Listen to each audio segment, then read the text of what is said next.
and also thank you for providing me this opportunity to present new therapeutic avenues in AML in this prestigious forum.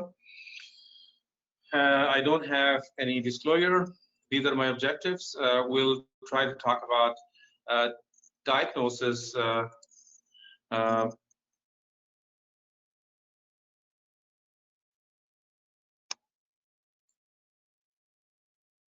okay, we'll try to talk about the diagnosis of acute myeloid leukemia, and we'll talk about the cytogenetics and molecular mutation with their prognostic relevance. We can't see your presentation, and can you please open your webcam?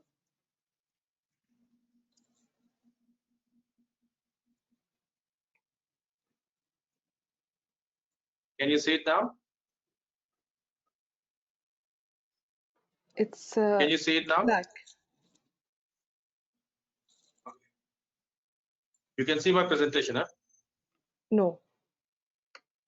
No, we cannot see your presentation, and even your camera is not open. So please share your slides again and open your cam.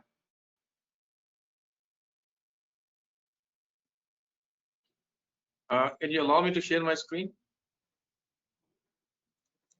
Yes, you're Dr. allowed. Khan. Yes. Could you stop sharing and then share it again, please?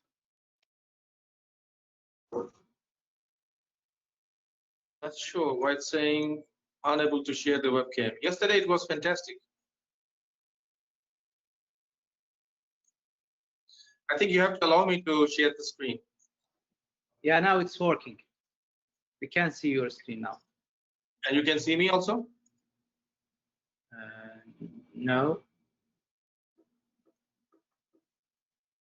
It says unable to share the webcam. Okay, share my webcam.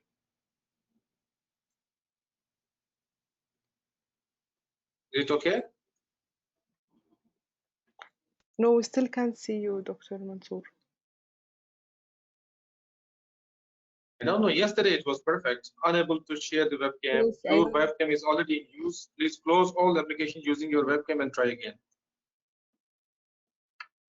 Can we work without the webcam? Okay, no problem. Yeah. Go ahead. Thank you. Okay.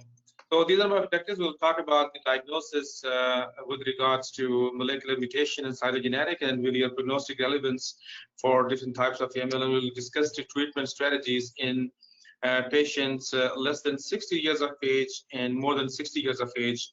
And we'll talk about the treatment strategies in those patients who are not fit for intensive chemotherapy, consolidation therapy, and we'll also talk about the treatment strategies for relapsed refractory AML patients. And we'll discuss some of the landmark trials, especially for the target therapies used in AML. And as we know that in last 10 years, there has been significant development in AML with regards to different predictive biomarkers and especially the availability of the target therapies. And in 2010 and before, we used to say like the only medication which were developed and introduced into the AML were anti-emetics such as benicitron, ondansetron, and aprepitant. But now we have a bunch of new target therapy that we have to consider in the treatment of AML now. AML is an elderly disease with a median age of 65 years. It's according to Global Cancer Observatory Report of Saudi Arabia 2018, it's the fourth most common cancer, leukemia in general, and the second most common leukemia is acute myeloid leukemia. And we are estimating that there is around 300 new cases of AML are diagnosed in 2020. And the diagnosis of the AML, there is a pretty clear definition of AML from WHO. So WHO says that the bone marrow finding that you do from the bone marrow biopsy that should be consistent with AML, and there is some blast count concentration that the blast cells should be more than 20%, equivalent to 20%. And in some situations where the blast count is less than 20%, but the patient has the AML defining cytogenetics such as core binding pattern, which is translocation 821, inversion 16, translocation 1616, and translocation 1517. No matter what count of the blast we have, it is still AML. And the other thing that has changed recently is the classification of acute myeloid leukemia. It used to be classified by French, American, British classification. However, WHO updated their guideline in 2016, and they have replaced the French, American, British classification with the 5 new categories of the AML. For the diagnosis of the AML, we definitely need to do the complete blood count. But the most important things are the bone marrow biopsy, and that will diagnose the AML with regards to the histopathological finding as well as the blast count consideration. But one of the most key elements of the diagnosis is actually to do cytogenetics and bunch of molecular mutation, and for that we do next generation sequencing. And also AML is an aggressive disease and it's a fatal disease, and that's why allogeneic stem cell transplantation is one of the recommended treatment options for adverse risk disease. So we have to do HLA typing for the patient and family. That's a very important slide. It talks about the risk stratification of AML according to the cytogenetics of the gene mutations. And basically there are 3 different risk categories of the AML.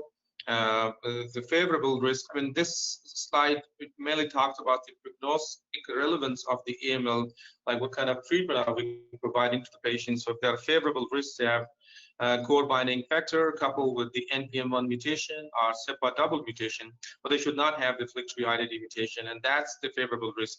So these kind of patients, they're gonna go for induction chemotherapy followed by consolidation chemotherapy, and they're gonna do well with the chemotherapy alone. Whereas the adverse risk AML, which is mainly secondary AML or therapy-related AML or AML-MRC, myelodysplastic-related changes, where we have chromosome 5 and 7 abnormalities, or patients having MLL gene rearrangement except translocation 9 and 11, or Philadelphia chromosome or complex karyotype. These patients are adverse risk AML, and they need definitely transplant is the only treatment option in these kind of patients. And also the patients have normal cytogenetics, but they do have FLT3 IDD mutation and all these worse prognosis mutation. They turn out to be adverse risk AML, and they have to be treated with allogeneic stem cell transplantation.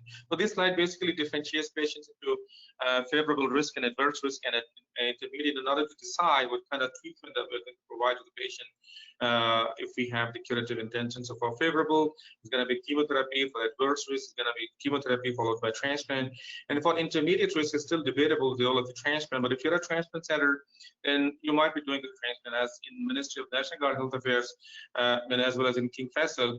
If these are the transplant centers, so if we have a patient, for example, patient with the core binding factor with the c-KIT mutation, that's intermediate risk, we do allogeneic stem cell transplantation for these kind of patients. This slide actually talks about the complexity of the genomic landscape of AML. There's a bunch of mutations which have prognostic and significance as well as the predictive biomarkers. One of the most commonest mutation is the FLT3 mutation, and which is found in about 35 to 40% of patients. And the most commonest is the FLT3 IDD, which is found in about 30% patients, and TKD, FLT3 is found in about 5 to 10% of patients. NPM1 is good mutation, SEPA is good, IDH1 and IDH2 has the predictive biomarker, and all these mutations, they have the worst prognosis and they need to be transplanted. Yesterday we've been discussing in this headline symposium, the cytogenetics and the molecular mutations are very important in order to, in the newly diagnosed patient, particularly. I mean, cytogenetics you can wait because these are mainly, they have the prognostic relevance, but some of the molecular mutation, they have prognostic relevance as well as the predictive biomarker. For example, if there's a FLT3 mutation, we want to know it as soon as possible by day 8 so that we can start mitostatin, we can incorporate it to the 7+3 or induction remission regimen because that is associated with significantly better overall survival. But unfortunately, the next generation sequencing, which is most commonly done to find out all these prognostic and predictive biomarkers, are not available in the country. We send them to Germany. But hopefully we're going to have it soon, but it takes about 2 to 3 weeks time. So we are not able to start the FLT3 inhibitor in combination with the 7+3 induction remission regimen. By the time the results comes out, it's already too late. Now we move to the principles of the adult AML treatment. There are two phases. All of us are aware of it. There is induction, remission therapy, and the goal is to achieve complete remission. We'll talk about that, the definition of complete remission. And after the complete remission, we have to consolidate the patient in order to prevent and delay the relapse. And the most important predictors of the outcome in adult AML are age.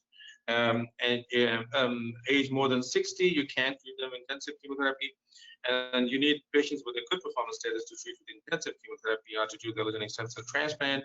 We talked about cytogenetics and molecular mutation, and then the duration of the complete remission. If it is less than 6 months, it's associated with poor prognosis, and if it is more than 12 months, and that's a favorable outcome. These are the examples of the predictive biomarkers in AML. For FLT3, we have two FLT3 inhibitor, mitostatin in frontline setting, a newly diagnosed patient. You can incorporate with 7+3, and gilteritinib in relapsed refractory AML. You can use it as a salvage therapy instead of salvage chemotherapy and get them into remission, and then you can take them to the transplant. And we have IDH1 and IDH2 inhibitor, ivosidenib and inacidinib respectively. You can use them in frontline setting. You can use them in relapsed refractory setting. And then we have CD33, which is available in every hospital, but the drug is not available. I mean, all these drugs that are not registered in the country, gemcitabine has been associated with significantly better outcome, and you can incorporate with the 7+3 or induction therapy. So if you want to stratify the intensity of the remission induction therapy, the age matters according to NCCN guidelines.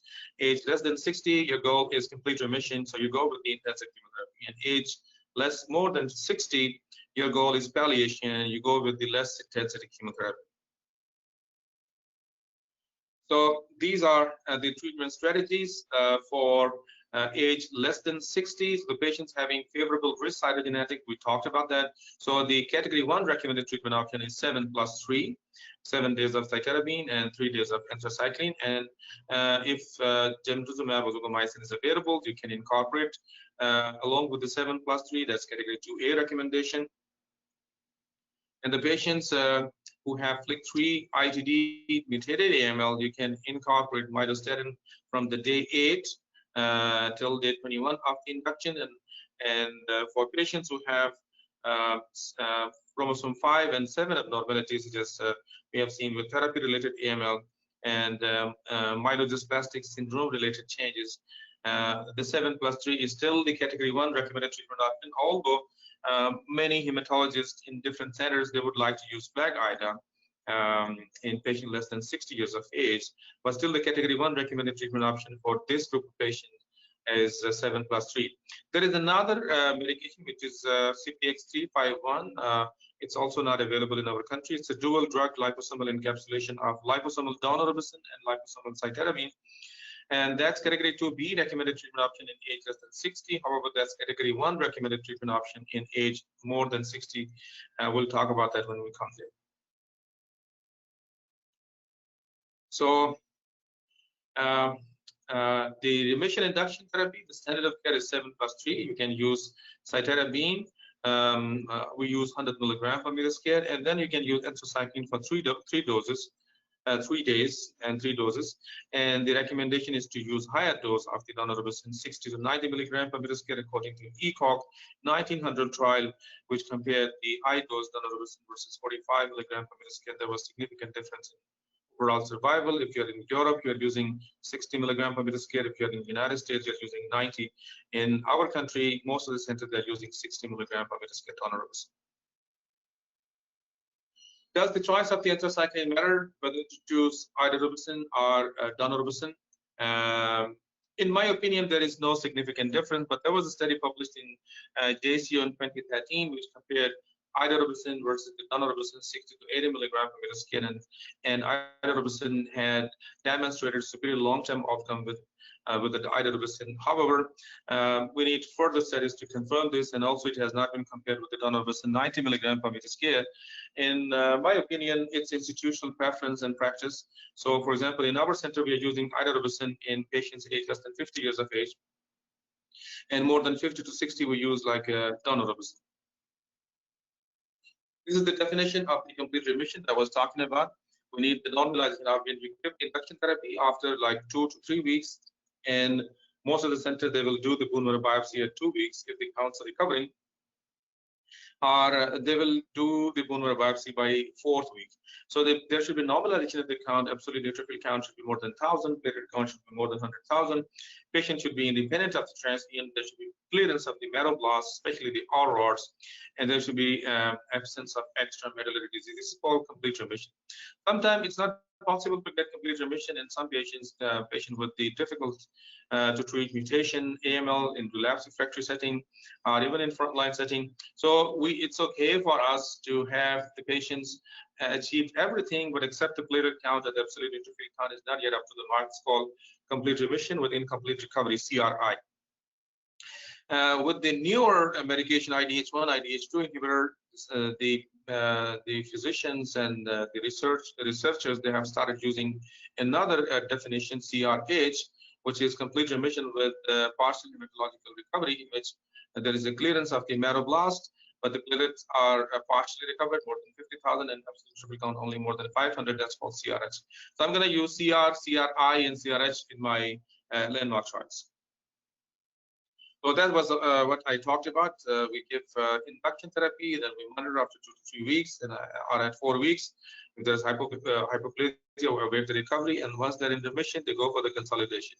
And if they fail the induction, then they have to go for salvage chemotherapy and then the stem cell transplant.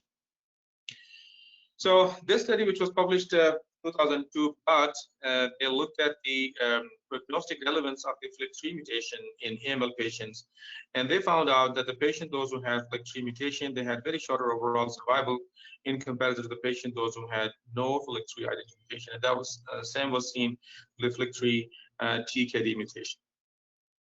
Also, there was a study published in Leukemia Research in 2010, which looked at the prognostic relevance of the FLT3 mutation in first relapse of AML patients, and they found out actually the patient, those who had FLT3 mutation positive AML, they had very shorter overall survival in comparison to the patient, those who had no FLT3 mutation.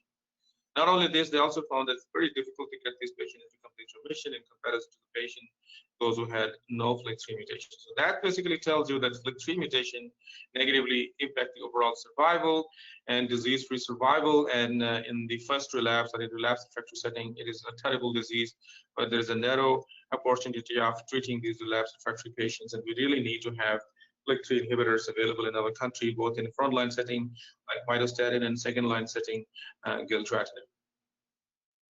So this was the trial I was referring to earlier on. This was the phase 3 trial, which treated FLT3 positive AML patient, and they incorporated mitostatin from the day 8. And that's why I was talking about that we need to have earlier this mutation result should be out by day 8, so that we can incorporate mitostatin into the 7+3. And it was a randomized phase 3 control trial, and they found out that the overall survival was significantly better with the mitostatin arm, and event-free survival was significantly better, and the median overall survival was 75 months versus 25 months placebo. That's really almost 3 times difference. So mitostatin is a FLT3 inhibitor. It's indicated for frontline therapy in combination with 7+3 daunorubicin 60 milligram per meter squared, and also you use it in consolidation therapy and post-consolidation as a maintenance therapy. And there is a dose and schedule. I think because of paucity of time, I have to go over quickly, but you can have my slides from the conference coordinator. And the drug-drug interaction is a really big concern, because we have to use anti-mole prophylaxis, and they are the CYP3A4 inhibitor, and it's contraindicated to use posaconazole and voriconazole. Also have major interaction that not only they can potentiate the QTc prolongation, but also increase the bioavailability of the mitostatin. So in our practice, when we use mitostatin on a non-formulary basis, we use enidolafungin as antifungal prophylaxis. Gemtuzumab ozogamicin can be incorporated in CD33 positive AML in combination with 7+3 in one of the phase 3 alpha 070 trial. The patient, those who received gemtuzumab ozogamicin in combination with 7+3, they had significantly improved overall survival and relapse-free survival. And you can see the induction failure was lesser with the gemtuzumab ozogamicin, relapse rates were lesser with gemtuzumab ozogamicin. And gemtuzumab ozogamicin is indicated in first-line use in the newly diagnosed AML patient as combination therapy with 7+3, or you can use it as monotherapy, or you can use it in relapse refractory setting. It's called Mylotarg. It's not a new drug. It was available in US market and everywhere. And then it was withdrawn from the market because of the veno-occlusive disease, and that's still the black box warning for gemtuzumab ozogamicin. And it was brought back to the market with a fractionation of the doses. There are different types of the doses of gemtuzumab ozogamicin. It depends like which setting that you're using. Induction, there is a different dose. Consolidation, monotherapy, and relapse refractory, there are different types of doses. Now we move to the consolidation therapy. They have achieved the complete remission. So the core binding factor, which is translocane A21, translocation 1616, and inversion 16, they are the best predictor of the response to the high dose cytarabine. So if you have core binding factor, I will use HiDAC 3 grams per meter square over 3 hours every 12 hours on day 1, 3, and 5. That's category 1 recommended treatment option. If you don't have core binding factor cytogenetics, then most of the centers, they're not using this high dose 3 grams per meter square. The recommendation is intermediate dose cytarabine, although that's not clearly listed in NCCN guideline, but that's the clear practice in most of the centers. We use 1.5 gram maximum to 2 grams per meter square. And if you want to incorporate gemtuzumab ozogamicin, that's still possible. And for other risk group like intermediate risk and high risk AML, the best consolidation therapy is the allogeneic stem cell transplantation. So as we use cytarabine most commonly as consolidation therapy, we should know its toxicities. It's known to cause cerebellar toxicity and ocular toxicity, although I had not seen any in last 14, 15 years, because we are adjusting the doses according to age and according to the renal impairment. These are the predictor of this toxicity, of the cerebellar toxicity, and you have to use steroid eye drops for conjunctivitis associated with the high dose cytarabine. I will move to the AML induction strategies for patients who have age more than 60. If they are fit, you can use 7+3, and for FLT3 ITD mutated AML, you can still use 7+3 plus myostatin. However, if they have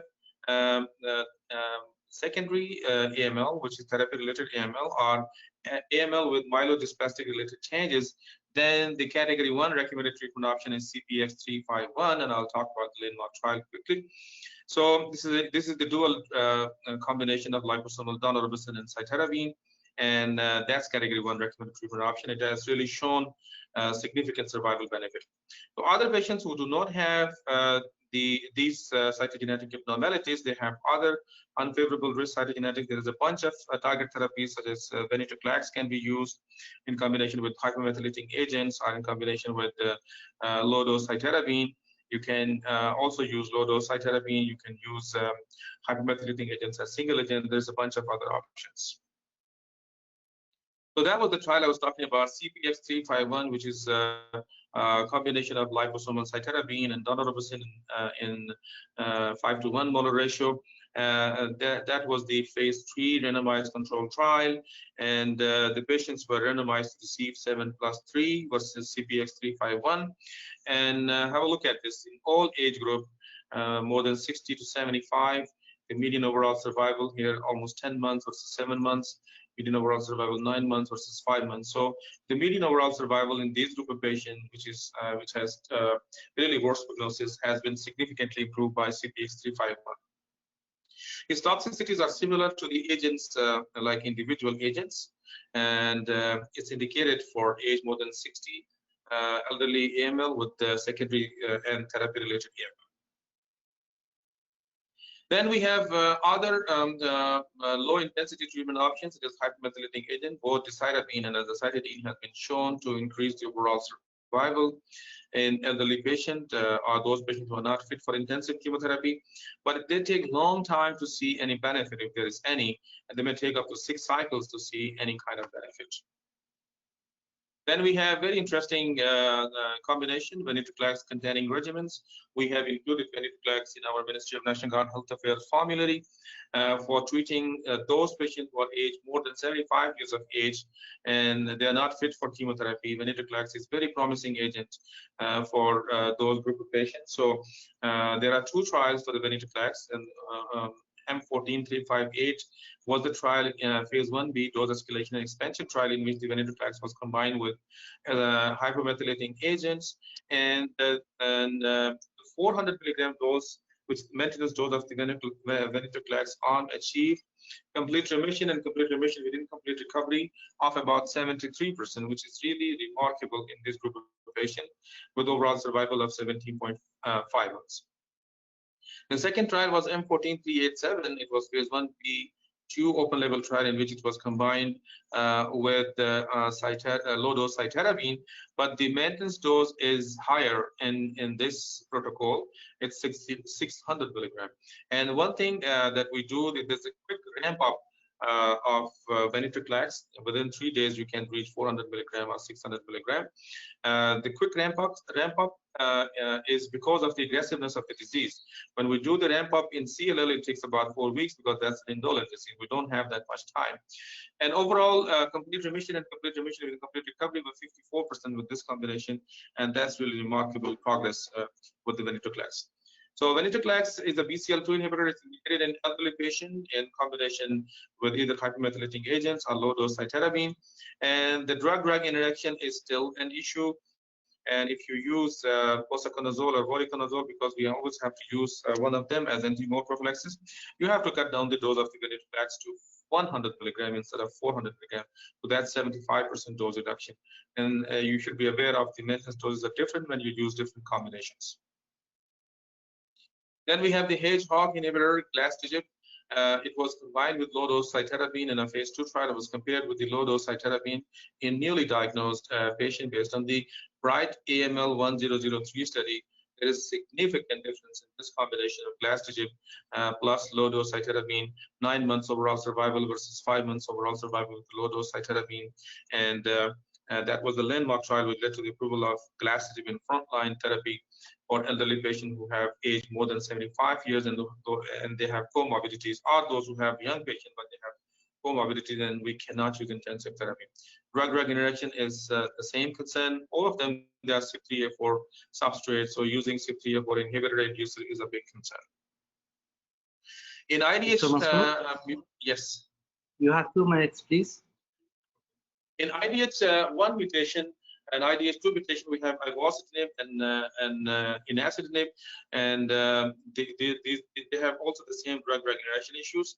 And then we move to the relapsed and refractory AML, and that's really a big concern. No matter what kind of cytogenetics you have, it has poor prognosis. So we have to give typically salvage therapy and do allogeneic stem cell transplantation. That's the only curative treatment option. I'll use. This is the NCCN guideline, the recommended treatment option for relapsed refractory AML. The best option is clinical trial. If you're in the US, there are target therapy. We discussed like 3 inhibitors. There are IDH1, IDH2 inhibitor, gemtuzumab, ozogomycin. There's Venetoclax, or salvage chemotherapy like FLAG, IDA, FLAG, MEC, etc. I'll talk about Admiral trial and then I will close it. Admiral trial was the phase 3 randomized control trial in FLT3 positive AML patient, which basically randomized patients to receive either gilteritinib as a FLT3 inhibitor or salvage chemotherapy such as FLAG, IDA, MEC, hypomethylating agents. You can look at the primary endpoint was the median overall survival, which is 9.3 months in gilteritinib and 5.6 months in salvage chemotherapy. And you can look at this is what I was talking about. It's pretty difficult to get this patient to complete remission, and CR plus CRI was 34% in gilteritinib and it was 15% in salvage chemotherapy. And currently we don't have gilteritinib available in our country, and what we use is salvage chemotherapy, and it's pretty difficult to get them into the remission. And the best treatment strategy is to once they are in remission, you take them to the transplant. So the more patients in gilteritinib arm were able to be transplanted. And the drug-drug interaction is the same issue with the gilteritinib. You can use ivosidenib and inacidinib in IDH1 and IDH2 mutation respectively. And then the supportive care we have to definitely provide the supportive care to these patients, like anti-mole prophylaxis. We use either posaconazole or voriconazole, and we provide HSV prophylaxis. And if the patients are admitted, we don't have to give them antibacterial prophylaxis in our hospital, but when they are discharged, if they're still neutropenic, we can give them Cipro, fluoxetine as prophylaxis. Filgrastim is debatable and controversial to be given as prophylaxis because it's a myeloid growth factor, but those patients who have sepsis, probably we can use it in those patients. That I would like to say thanks. Thank you so much.